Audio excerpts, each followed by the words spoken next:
that to start off, and then we'll move forward from there. See what the students have to say.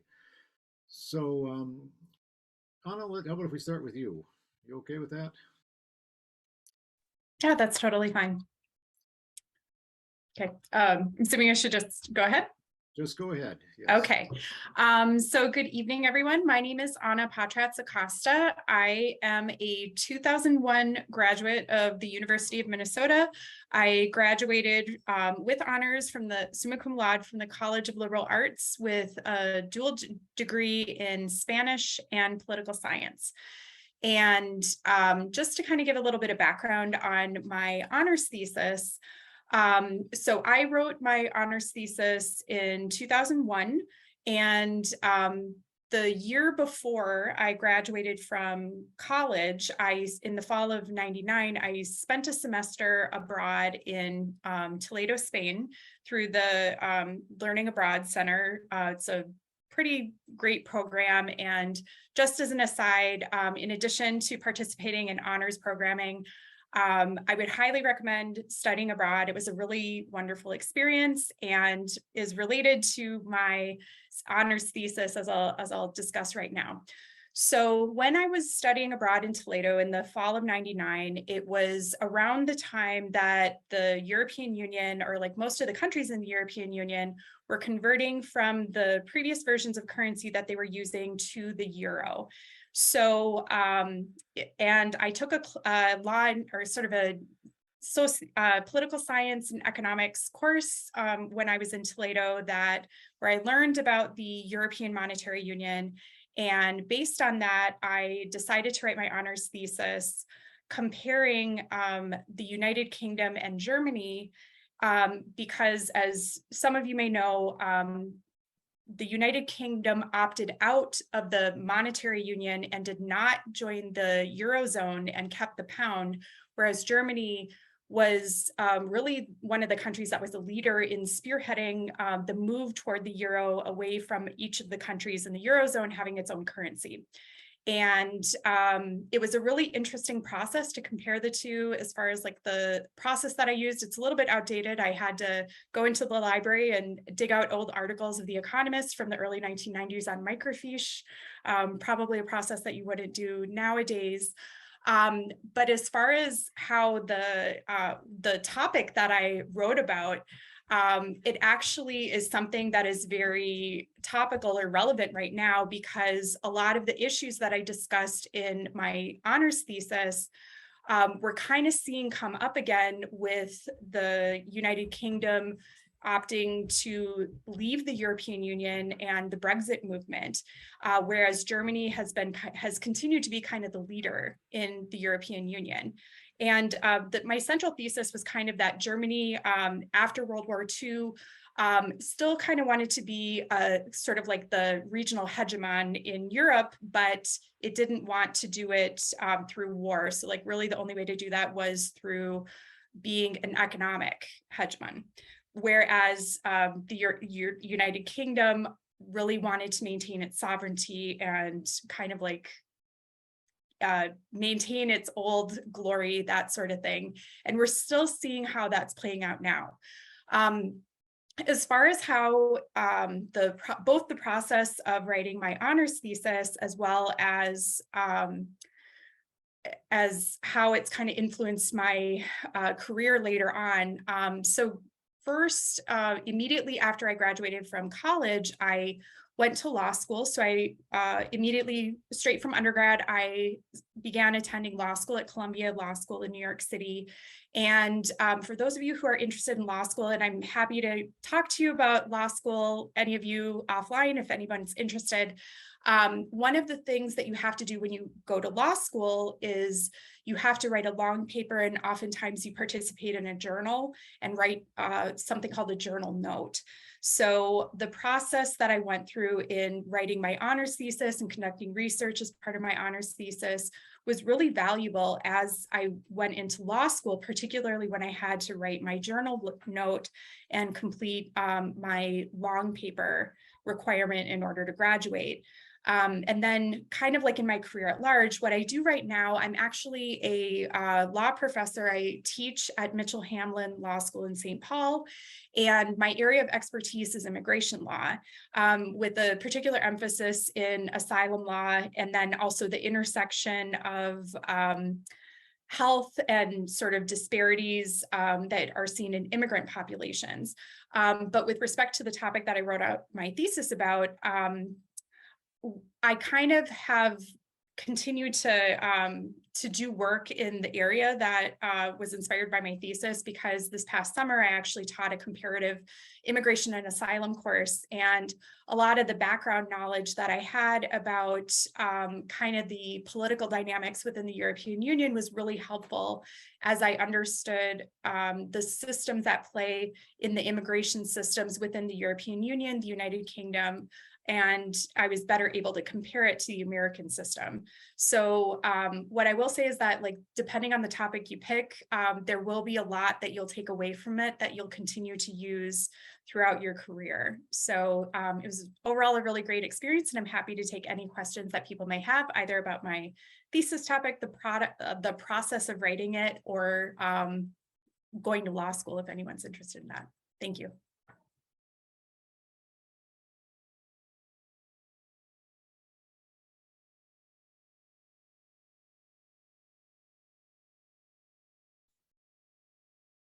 I think you're muted, Tim. Yes, I'm muted. There we go. I just got a note that Elizabeth is also having trouble getting on, and I don't know if Julie's working on that, but I may be working on that too um, here. But thank you, Anna. That's good.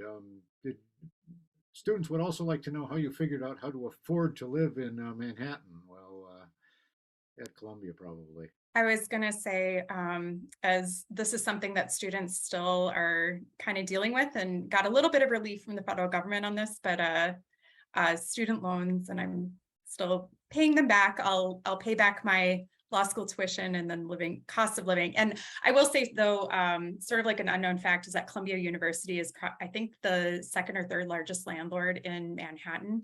So there was subsidized apartments for us, but nonetheless, it is rather expensive. And I was able to do it because there was a very generous loan repayment assistance program, because, and I'll share also, immediately after I graduated from law school, I went into public interest. I worked for 6 years at Lutheran Social Services as an immigration staff attorney, and then later a supervising attorney, where I worked on immigration and refugee issues. But I digress.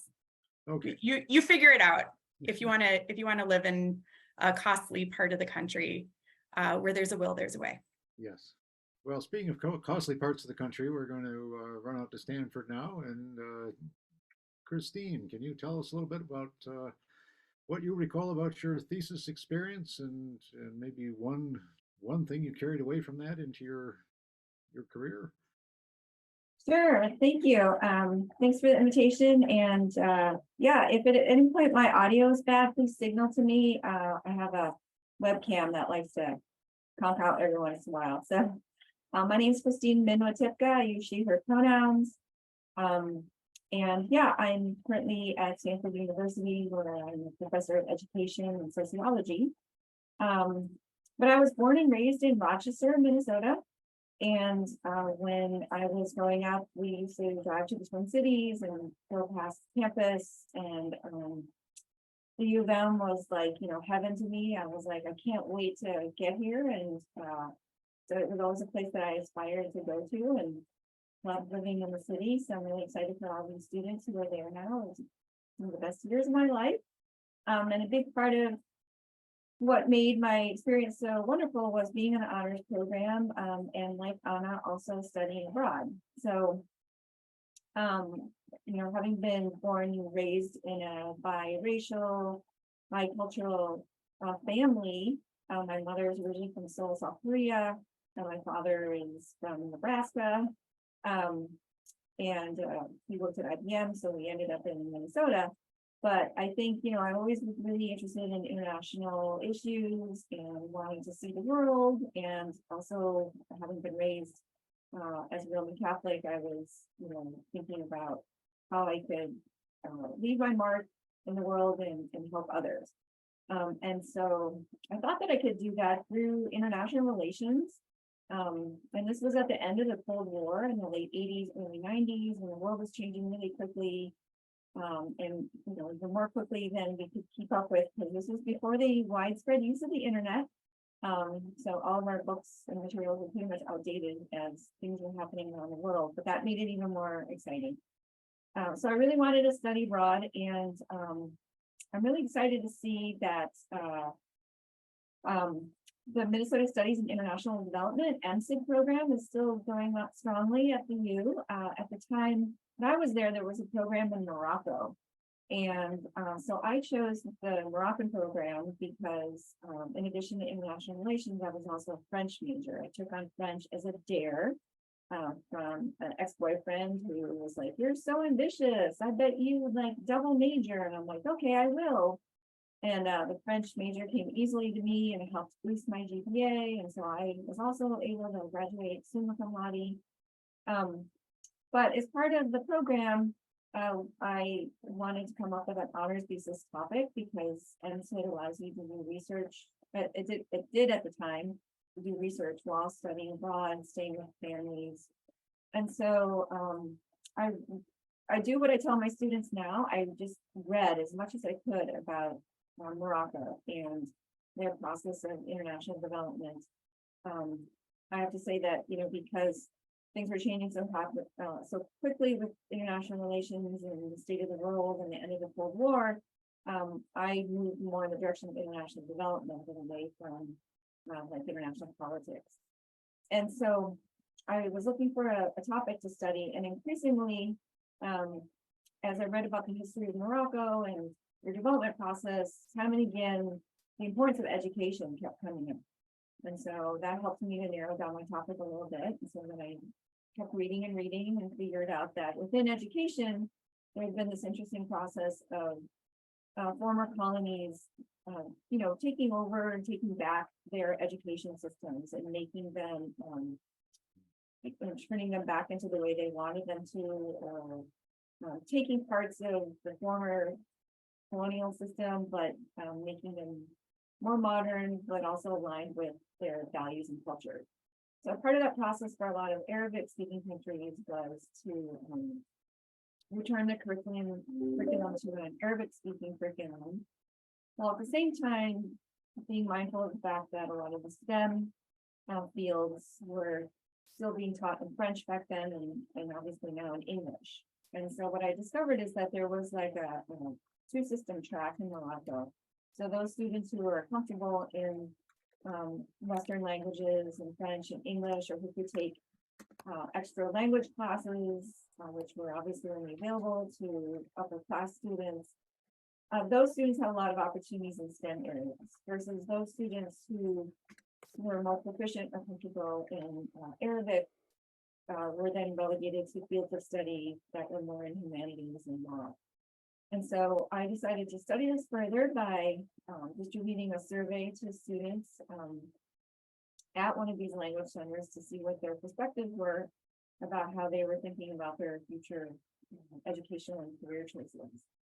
I first went in 1990-91, and then the Gulf War broke out, and we were actually sent to Toledo, Spain, at the study abroad campus there for 10 days. And once we realized that the war was not going to end, we were told to go back home. Back then, the U was on the quarter system, where I lost winter quarter, started back up in spring quarter. But I decided to go back. I was even more determined. I created a much better survey. I had it all ready to go. And so I was able to distribute it the following year, collect all my data, come back, analyze the data, write my honors thesis while working at a Mongolian barbecue restaurant in Dinkytown, which I don't think exists. But it was a really great lifestyle, and I thought, this is great. Like, I'm eating well, I'm writing my thesis, and I just love the lifestyle. So that really planted a seed in my head that I wanted to keep doing research. I wanted to go into grad school and possibly pursue a PhD. I also really enjoyed working closely with my faculty mentors. I worked with Judith Peckshot in French and Martin Sampson in political science. and Roland Delatra, who was the faculty leader for our program, for MSID. So just having that relationship, I always got along well with people who were older than me, with my professors, and I wanted to be like them. So I really cherish that opportunity with the Honors Thesis to work with faculty. And so, ultimately I decided though that I needed more research experience. So when I completed the thesis and graduated in March of 1993, I had previous to that submitted an application to apply to the U.S. Peace Corps. And I was recruited to serve in rural northeast Thailand, where I probably served for over 2 years as an English teacher of English as a foreign language, and also did small grassroots development projects in high school.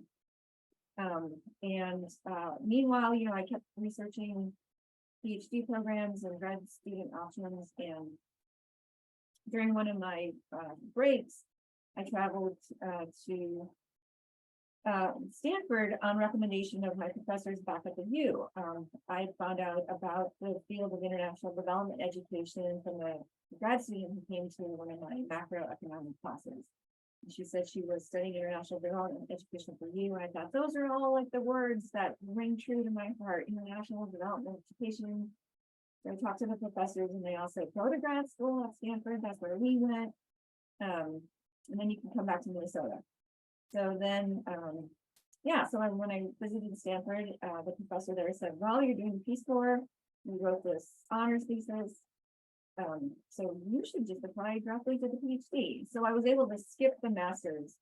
I earned a master's while I was at Stanford, but I didn't have to pay for a separate master's degree. So that was nice. And this professor turned out to be my close mentor. He was my advisor, and is still one of my close colleagues, and he keeps reminding me of the tens of thousands of dollars he saved me from having to do a master's. But so the honors thesis really helped set me on my career path. So I currently direct a master's program where I work with master's students who write an honors thesis in a year's, or a master's thesis in a year's time.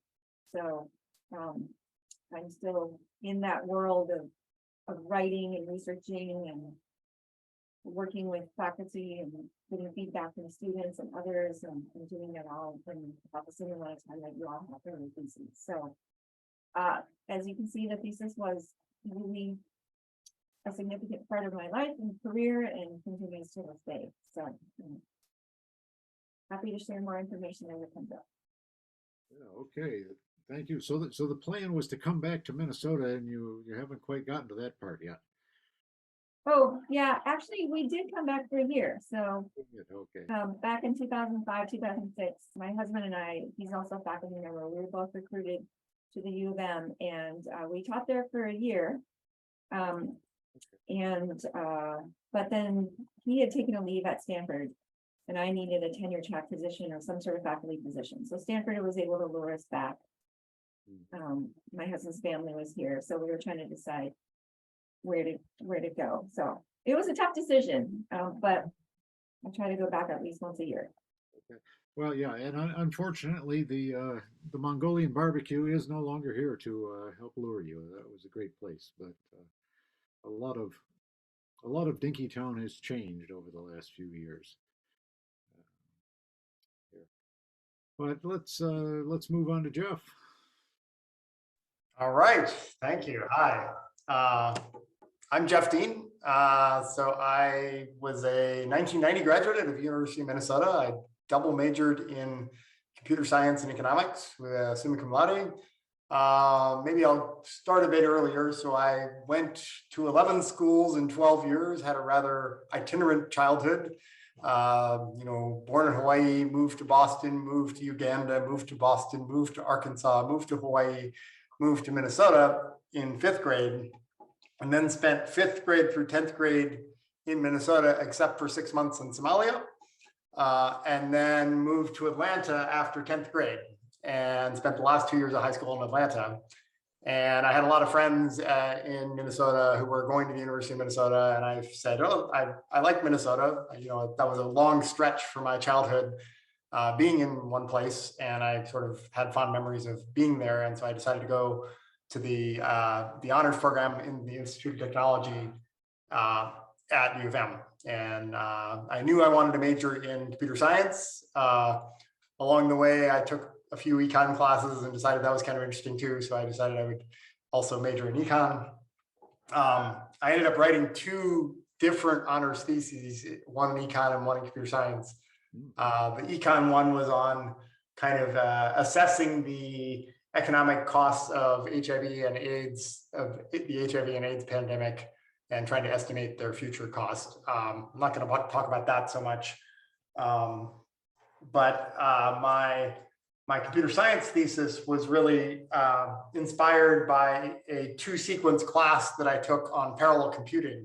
So the idea of how can you use multiple computers together to solve larger scale problems more quickly, which is kind of a pretty interesting area. It's how you sort of make really large scale computations work in a lot of cases.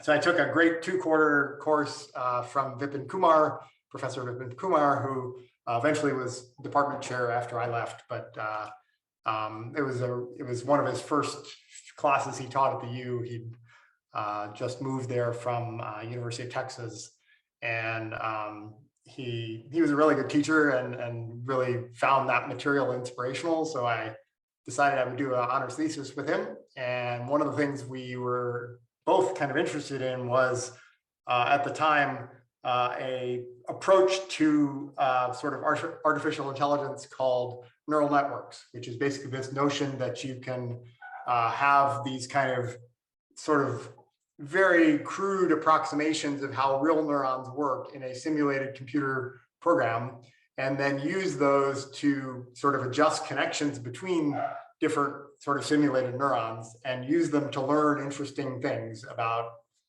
problems. And at that time, we didn't have enough computational power to do anything but solve the most trivial toy-sized problems, but they could do interesting things on those toy-sized problems.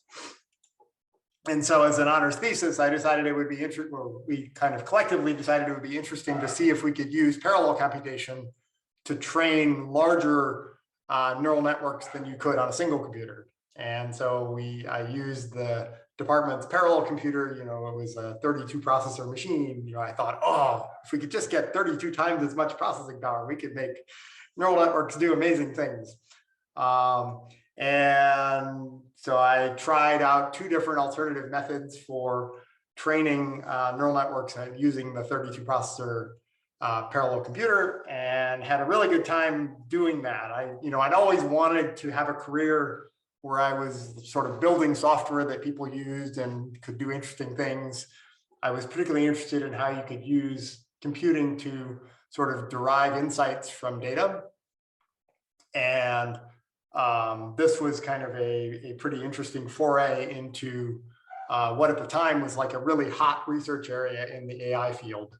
Unfortunately, what ended up happening was 32 processors was not enough, and the kind of whole field sort of took the idea of neural networks and shelved it for the moment because it didn't seem to really be able to solve real world problems.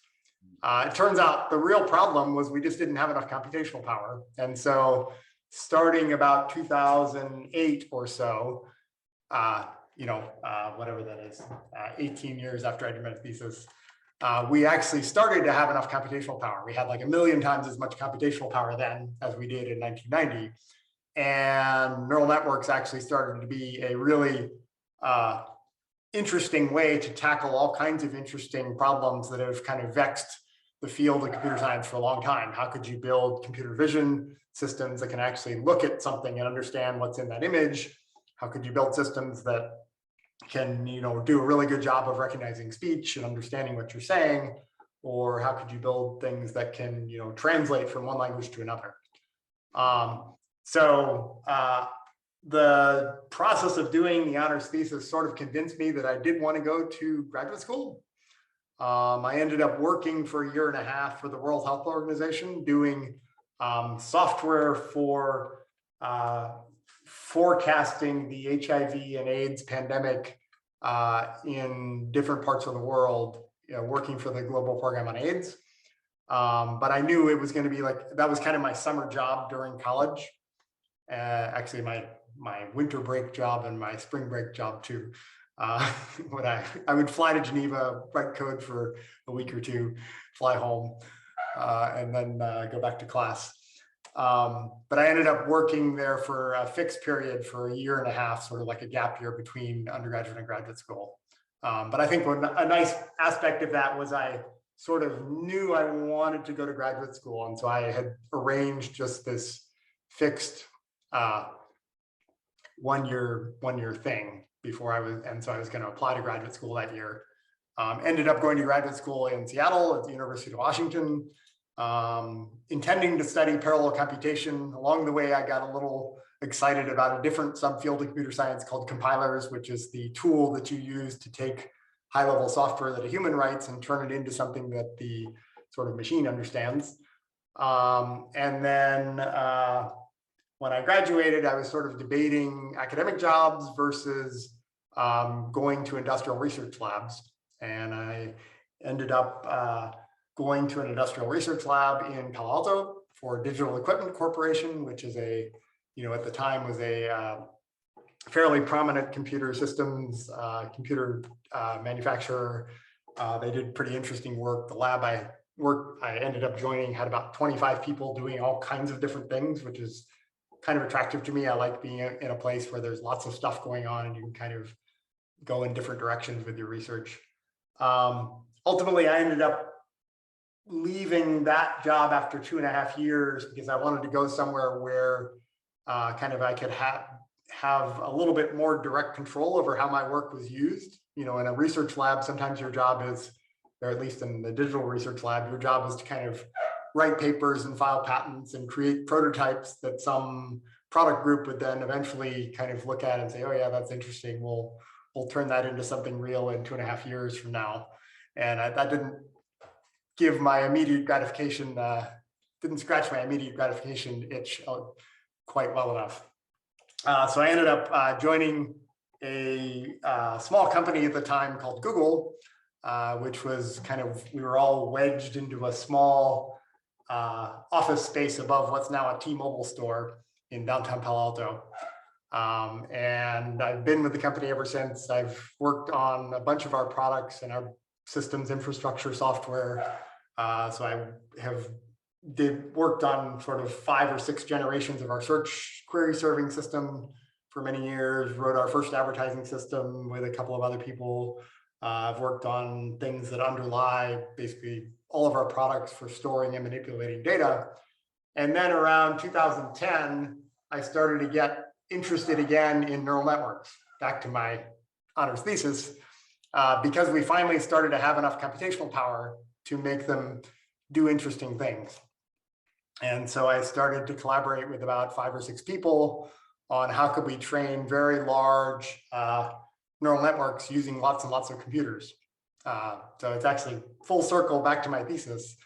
And actually, we ended up using the 2 techniques that I developed for my thesis at a much, much larger scale to train some of the first pretty interesting largest scale neural networks in the world at that time.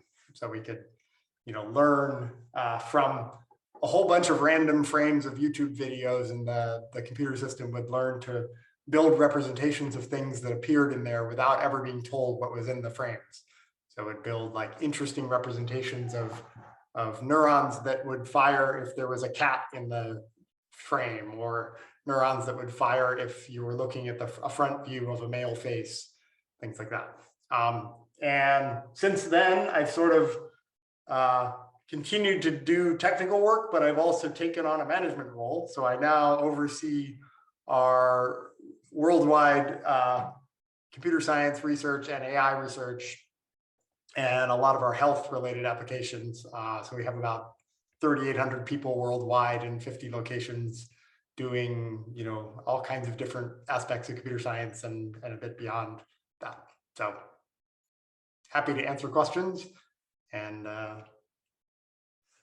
great, thank you all. And I think you've all given a lot of evidence that your honors thesis can take you a lot of different places and maybe you don't even see where it's going to take you for quite a while, and then it'll come back and be relevant for you. Uh, I'd like to invite any of the students out there to go ahead and submit questions if you have them to the Q&A. We've got a couple here now. It looks like we've got a couple of questions for Jeff probably here, which are more about what advice do you have for students who want to have tech careers? How, for instance, did you choose between industry and academia, for instance? Yeah, you want me to answer that one? Sure. Yeah, I mean, I think there are different trade-offs. I mean, I felt like being a faculty member was really 3 jobs in one. You know, I really liked teaching. I liked doing research and working with other people on research projects. And then there's how do you raise funds and beg for money in order to support your research habit and your students, highfalutin ramen lifestyle. I felt like I wouldn't really like that third aspect. I like to be somewhere where I could just focus on, doing interesting things with a small group of people and working on projects that would have a large impact in the world. So that was how I ended up doing the industrial research route. But it's a complicated set of trade-offs. I really do like teaching, and I feel like I kind of missed out on that itch in the career path I chose. And mentoring students, I do a lot of mentoring of more junior researchers and interns and so on. It's not quite the same as mentoring students through a PhD thesis or something. But my daughter is currently on the academic job market, so she's gonna go be a faculty member. So I guess that's good. Okay, great. And then we have another question for you, which is somebody was curious about your work in economics and how you moved over to WHO from there. Sure. Yeah, I can tackle that. So when I moved to Atlanta, the high school I went to required that you do some sort of practical internship in order to graduate. I said to the guidance counselor at the school, who kind of helped arrange different internships and this and that, I'm interested in like writing software. And so she just heard like computers. And so she found me an internship that was going to be working at an insurance company loading tapes onto tape drives. And I sort of said, I went to meet with them the day before I was supposed to start this prospect. And that didn't exactly sound like what I had in mind, because that's not really writing software, that's loading tapes onto a tape drive. So I kind of scrambled a bit and ended up finding an internship. My dad was in public health. He was actually a state epidemiologist in Minnesota when we lived there, and then had moved to CDC in Atlanta. And so he knew someone who needed some software developed for analyzing epidemiological data. And so I started doing that as an unpaid internship during high school. And then in the summer, they ended up giving me sort of an unpaid internship that they gave you $600 for the summer for gas. But it was all kind of prorated into 2-week paychecks with a well below minimum wage hourly rate carefully calculated for you. So I ended up writing some software there that was actually reasonably successful. We had very high market penetration among epidemiologists. And so it ended up having 100,000 copies distributed of it. It was translated into 8 or 9 languages. It's still actually my 10th most cited work. And so the person I was working with initially at CDC ended up moving to WHO to take a similar role, but at WHO. And so one summer I said, oh, I was going to go back to a CDC for a summer job. And he said, well, would you like to come to Geneva? I'm like, summer in Geneva sounds more interesting than summer in Atlanta, which I'd already done. So off I went. And then I just ended up continuing that as a summer job and then working there for a year afterwards. Okay, great. Maybe either Christine or Anya I want to tackle this. So people are wondering, how did you select your honors thesis advisor? And how was that involved in selecting the topic? You know, which came first, the chicken or the egg, the advisor or the topic? Maybe how did that work for you? And Anya, you look like you're ready to respond. Oh, yeah. So I was going to say it. So I will also share that I was a little bit out of the ordinary as far as my path in college, simply because I was a very young student. And I say this because some of you might be in a similar position. So Minnesota, or the people who grew up in Minnesota, are fortunate enough to have something called post-secondary enrollment options. So I actually entered college as a sophomore, and I graduated from college in 3 years. So I was on a pretty accelerated timeline in terms of figuring out what I was going to major in, like what I was going to write my senior thesis on. And it really was, and as far as like picking the topic, I saw that there was another question about whether or not I picked my thesis topic before or after I studied abroad.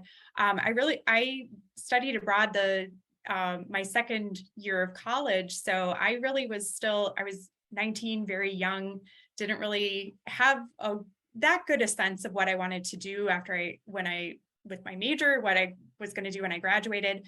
And the reason why I think both Christine and I are really proponents of studying abroad or like spending experiences outside of the United States, it really was eye-opening, and it was an opportunity to learn about how things are viewed in other parts of the world. So there were a lot of different topics that I learned about, or issues that I learned about by virtue of studying in Spain for a semester. So for example, issues related to the Basque Country and Catalonia, and political issues related to those populations during the Franco regime, the Franco dictatorship in Spain.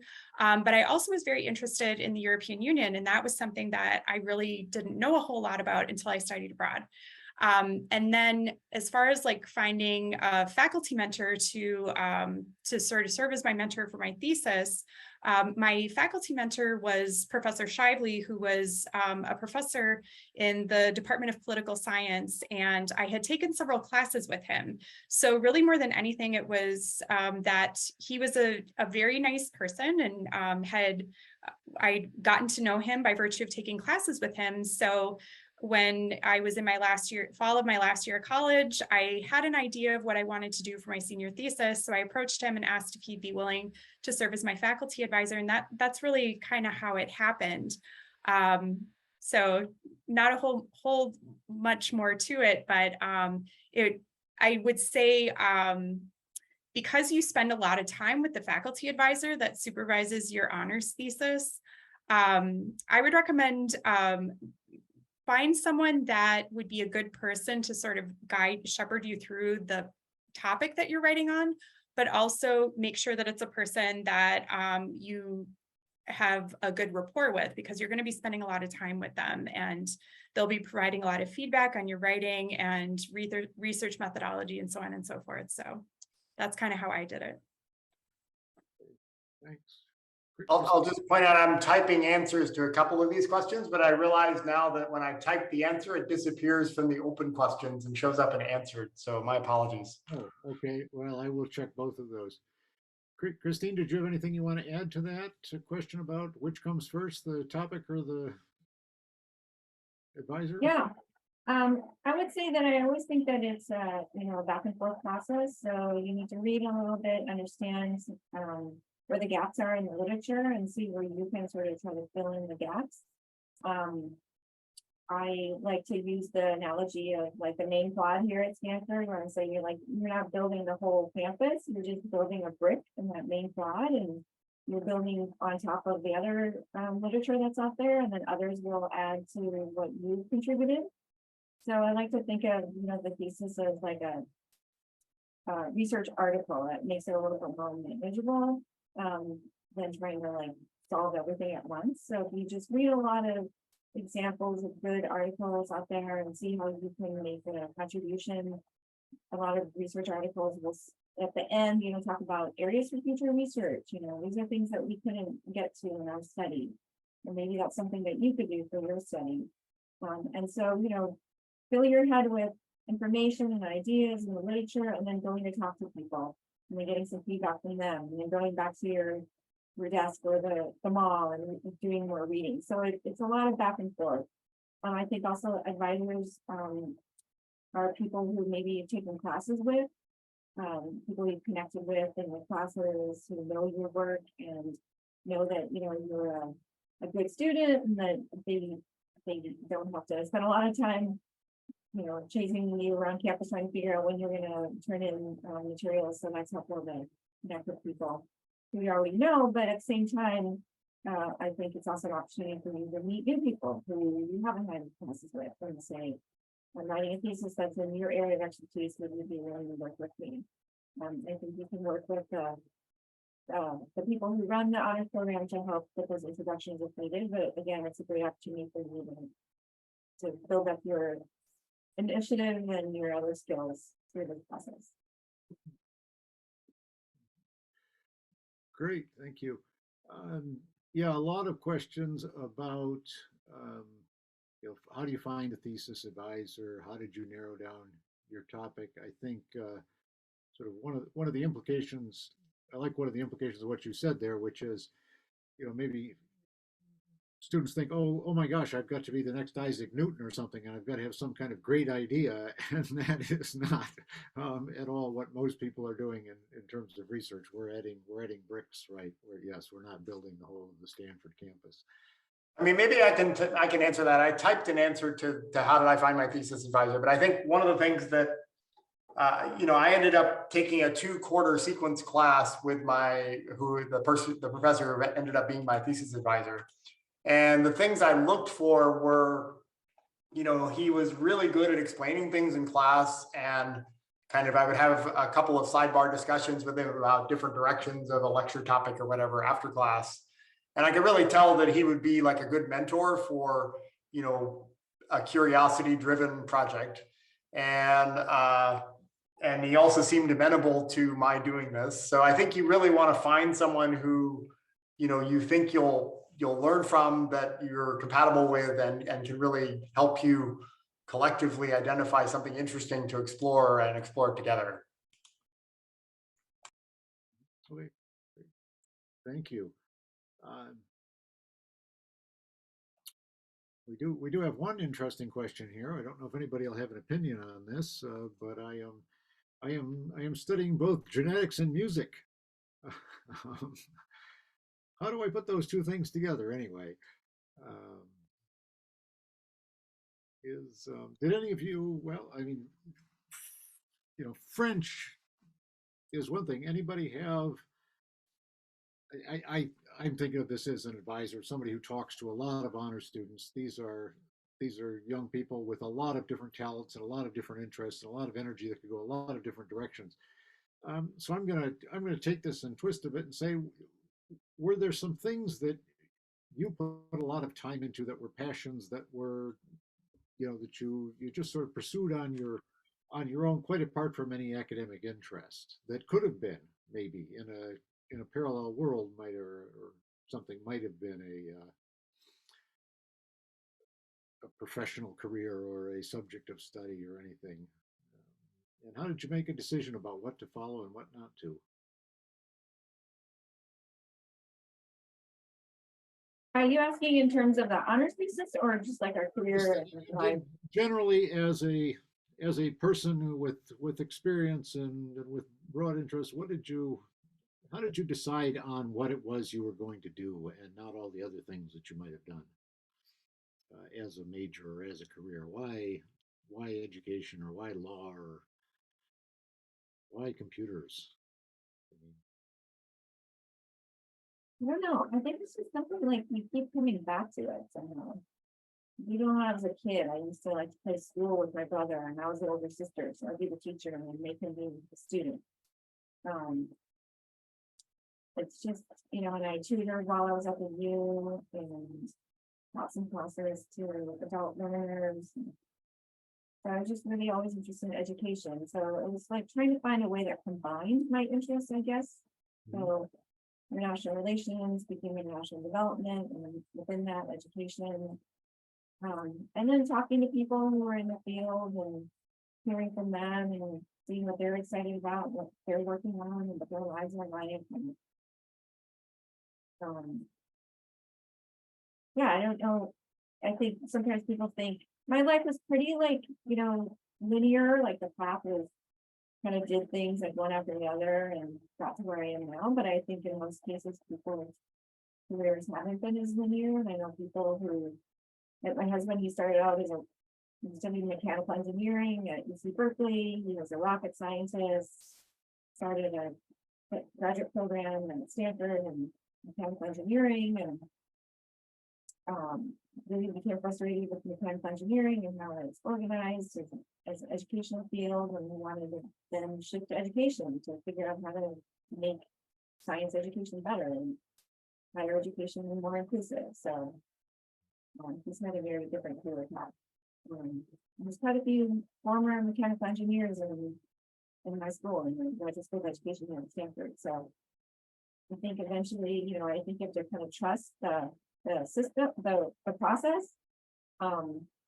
And y'all are young, so it takes some time to explore. I think maybe if I had done something differently, like one of the questions asked is that I wouldn't have maybe worried too much about checking off boxes and doing things in the right order and trying to please my parents, and because that just never happened. I became the wrong kind of doctor, not an MD. So, you have to please yourself. I think maybe I would have, I enjoyed everything along the way, but sometimes you wonder, like, am I doing this for someone else or for myself? No. So Can I add into Michaela Whitehouse's question and the music and genetics question? Yeah, sure, go ahead. She's asking, I would like my main focus to be biology, but how important do you think it is to see if these fields overlap as I try to find a research topic? I think it's possible you could find a research topic that overlaps genetics and music. I can imagine something like different genetics may lead to different kinds of music being pleasing, but it seems perhaps a little stretched. And I would encourage you to really think of the honors thesis process as teaching you how to do research. And it's partly about the particular topic you choose, but it's also really more about exposing you to the process of doing research in a more rigorous way. And I think that's the most important thing. So in my case, for example, I was interested in both econ and computer science. So I just decided to do two separate theses that were not really related.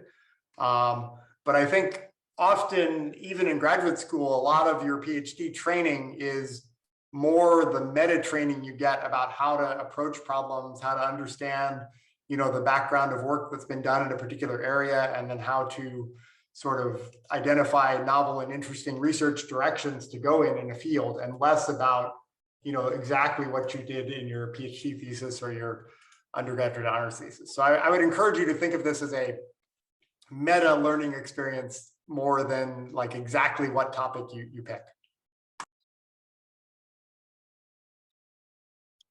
Yeah, I was sort of building on that. I do agree that the main thing to get out of the honors thesis process, especially as an undergrad, is learning how to do research and learning how to write a research paper.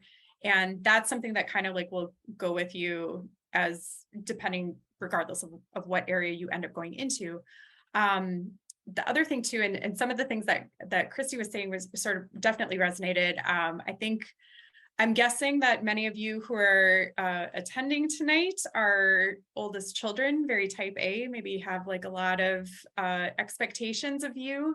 And I would concur with Julie in saying, or with Christy in saying that, if I could do something over again, I probably would have taken a year off between undergrad and law school, or maybe found a little bit more time for fun here and there versus kind of going on the path of sort of what was expected of me. So don't be afraid to take risks, and maybe take some time off and have fun. And the opportunity, you're all very bright and have bright futures ahead of you. So it's okay to maybe take a break and see what's out there before kind of like really settling on what you want to do in terms of your long-term career.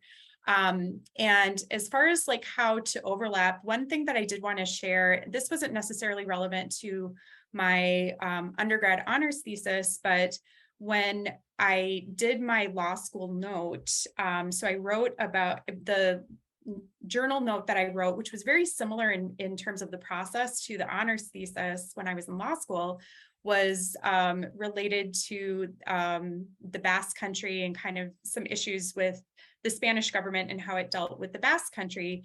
And because I double majored in poli-sci and Spanish, and I read in Spanish fairly well, it allowed me to conduct research in Spanish language. So I wasn't limited to resources that were only in English. And I think having those types of skills is definitely useful for any of you who speak a second language. And then just to answer one of the questions, there are a few questions about kind of like the process. And since I did my honors thesis, it was a poli-sci paper. And this was true both for my law school note as well as for scholarship that I do now as a lawyer and law professor. It really kind of like starts with going to the primary resource, or in my case, so I read the Maastricht Treaty that created the European Monetary Union. I read news articles from around the time that the Monetary Union was created, and sort of use those primary resources and sort of like went from there. And Professor Scheibele, my honors advisor, was also very good about kind of helping direct my research. So if I got to a point where I was spinning my wheels a bit, he was very good at making suggestions for like other places where I could look to support some of the points that I wanted to try to make in my honors thesis paper.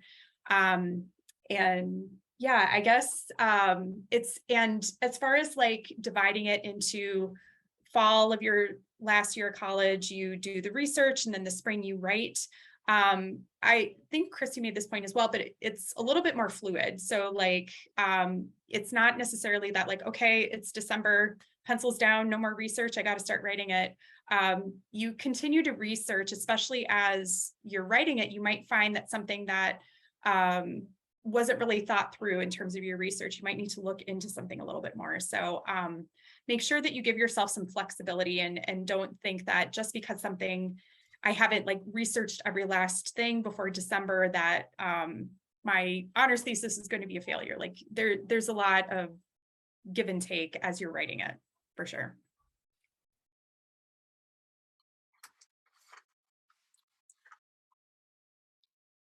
Yes. We had one other specific question, I guess, for you, Anna. How do you become a law professor?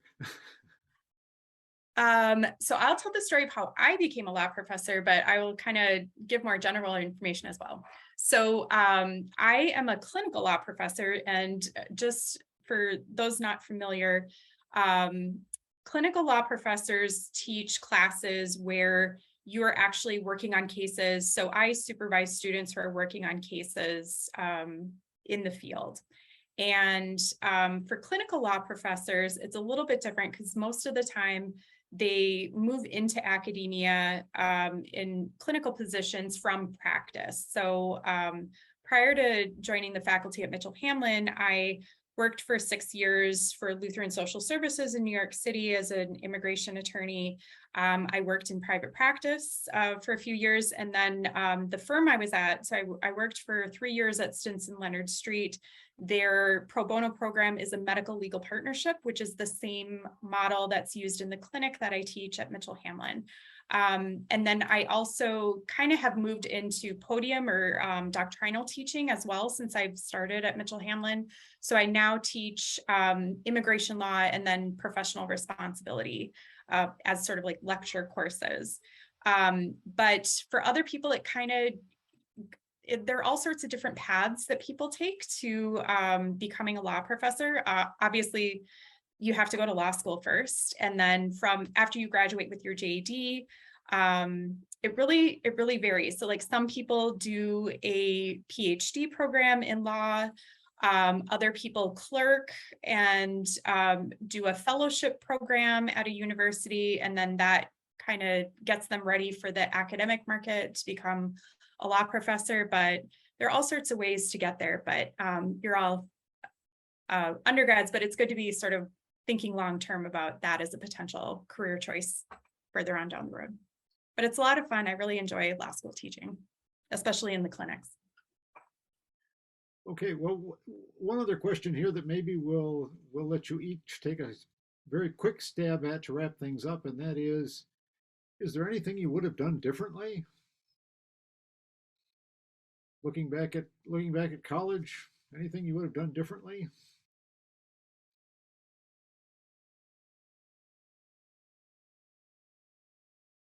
Everybody's very satisfied. I actually loved my college experience. I thought it was fantastic. I got stimulated on lots of different sort of academic directions, which is what I hope for. I think University of Minnesota is fairly unique in having such a broad set of departments and courses that you can take. You can really find almost anything under the sun. So I think that was great. I have a good group of friends from my time as an undergraduate there. That we hung out with, and had a lot of fun and had a lot of meals together and that kind of thing. I really liked it. I felt like the honors thesis was a good way to sort of dip my toe in the research field and see if that's something I wanted to do, and turned out it was. So that seems also positive. I wish it wasn't so cold, but hey, yeah, it's okay. My Hawaiian blood was very chilled, but it's okay. I remember Professor Sampson from political science, and when he was talking to me once about my data and the results, he asked if I had any experience doing regression analyses, and if I wanted to maybe plug some of the data into quantitative analysis, and I hadn't taken those classes not when I was an undergrad. I did as a grad student. So sometimes I wondered, maybe if I had considered it, that maybe my thesis could have been mixed methods instead of purely qualitative. But I just haven't been advised early enough to take those classes. And my thesis been difficult about is, not just focus on the topic, but also considering what kind of methodological skills you want to gain through the thesis or the honors thesis. And then planning it so that you can take the classes before you get your data, so that you have the skills ready and at the time that you analyze data. So that's maybe just one thing. That's great. Yeah, I was going to say, just to close, I agree with Jeff. I had a really wonderful experience as an undergrad. Had made a lot of good friends who I'm still in touch with. So have mentioned studying abroad as being a really great experience, and my best friend from college is my roommate from when I studied abroad in the dorms. And I would say academically too, completing the honors thesis and then just kind of like the courses that I took in the University of Minnesota, it really was made me well positioned to, I think that's the reason why I got accepted into Columbia's law school program. And it really, I think, set me up well to succeed in my career as an attorney and then now as a law professor. So I'm really great experience, and I'm really grateful to have had the opportunity to study at the U. Well, thank you all for coming back and sharing your experience and the perspective of some time as professional people after graduating with honors. I know I can remember from my experience as an undergraduate that it was great to see some people who had graduated from the same place, 10, 20 or so years before, and who had gone off and done things and were able to talk about that. It made you feel good about where you were, for one thing, and it gave you some confidence about what the options are that are out there and what you can do with this education that you're working so hard at. and so I'm glad you are all generous and willing to come back and share a bit. I also want to give my own response to the genetics and music question by suggesting that anybody who wants a break, a humorous break, go to YouTube, which is, it's not a Google product, right? Go to YouTube and search for "Boldly Go!" exclamation point. It is a Star Trek parody musical that was in part written by a University of Minnesota honors graduate who was a high energy physicist and is a high energy physicist. So you can, even if you're doing something completely different, you can still use your musical talents or other talents in interesting ways. Grant Remen is the fellow's name. He's also a Minnesotan who's moved to California. My first paying job was in a Renaissance string quartet when I was in middle school in Minneapolis. There you go. People who wanted to do weddings on the cheap would hire us because we were charming but not very good. There you go. Okay, we are after 8 o'clock here in Minnesota, 6 o'clock in Palo Alto. So I'm sure you've got things to do, all of you. But yes, thank you for participating in this. We appreciate it when our grads come back and are willing to share their advice, their wisdom, their experience with us. And thank you to all the students online. Yeah, thanks and good luck with your thesis. Yeah, absolutely. And thank you for having me. Yeah, enjoy it. Bye. bye.